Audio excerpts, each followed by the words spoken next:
Hello po mga kananay. Ay, tawa-tawa lang tayo ngayon ha. Good day dyan po sa inyo. Kung anong oras man po dyan sa inyo, kami dito ay magatanghali na.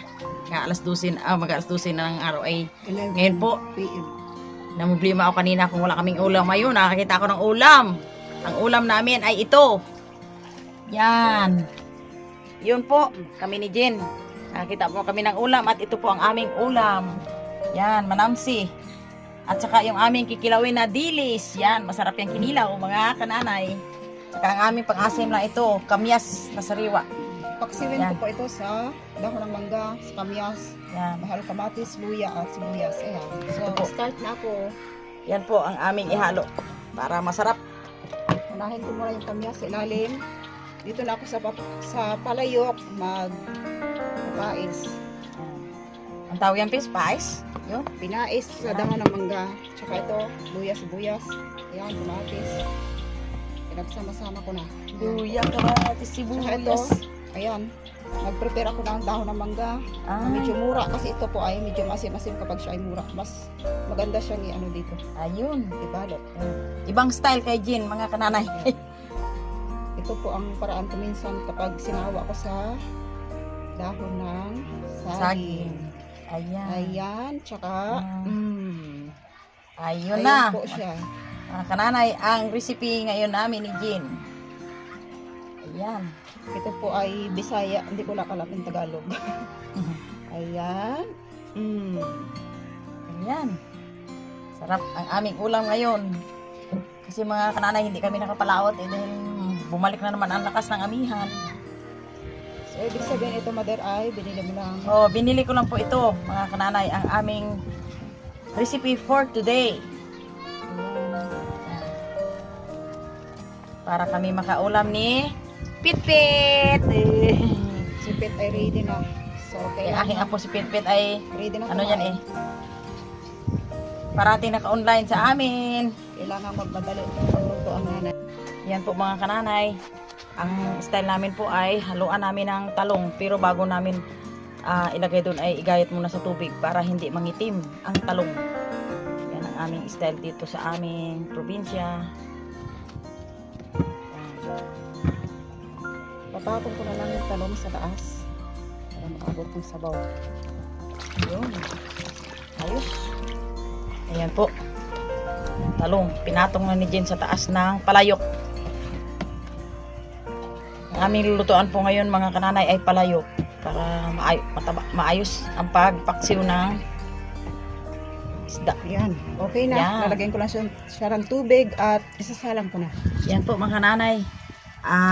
Himayin ko itong dilis. Para pangkilaw po namin ito.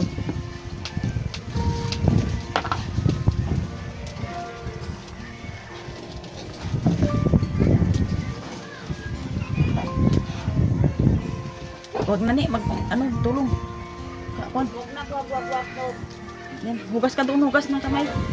Hugas ka. Itong aking apo mga kananay ay mahilig sa tulong sa lula. Halos hindi paano sa pagtulong. Yan. Putulan ko muna ito ng ulo. Tapos ko. Pwede.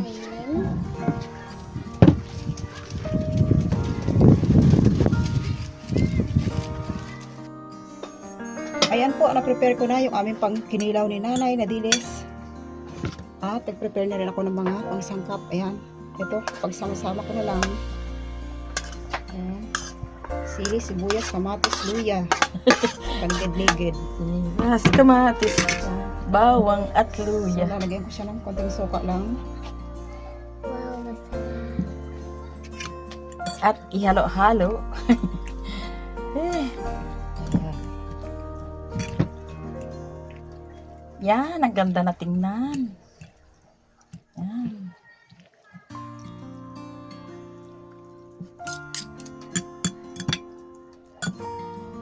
I'm sure maanghang ito. Bawal sa mga bata. Sanay ako dyan ah. Sanay ka? Apo. Aba. Talaga naman. Siyempre yung binurog na paminta. masarap yung bango at anghang. Yan, ang ating kinilaw.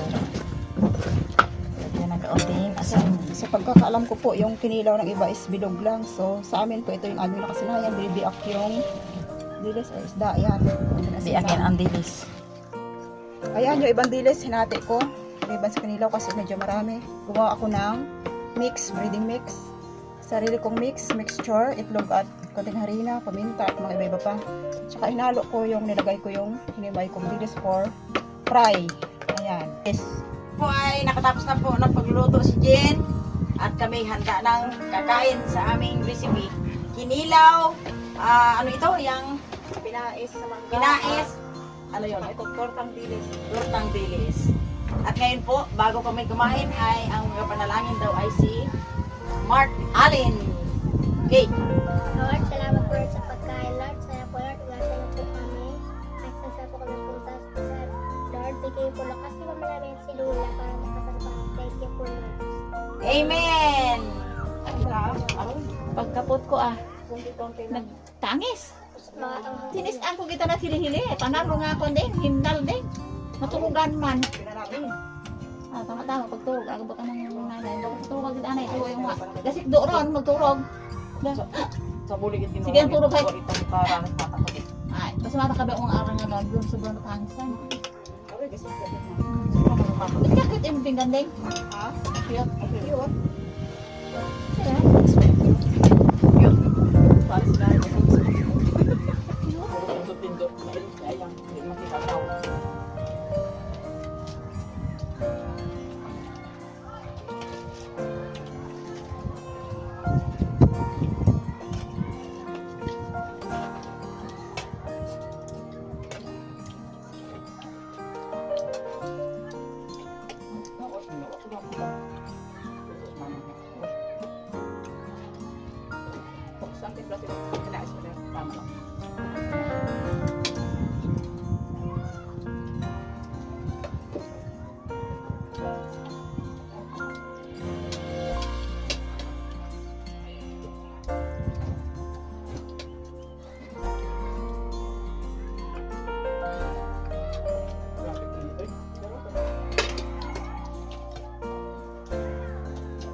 Puro kilo mo, kinain mo.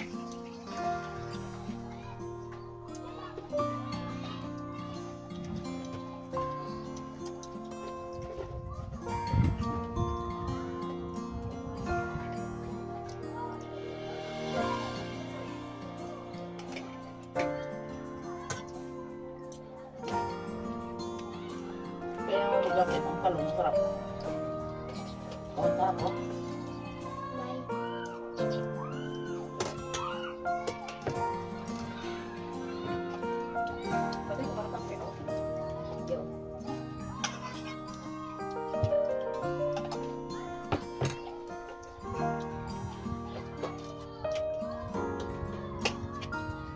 Ang init dito sa amin mga kananay.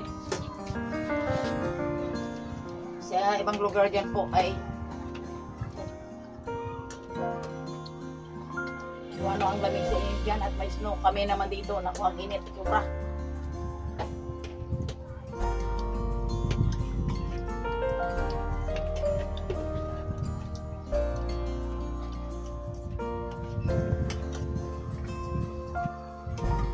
Dito na lang po yung aming pagsarap na pananghalian.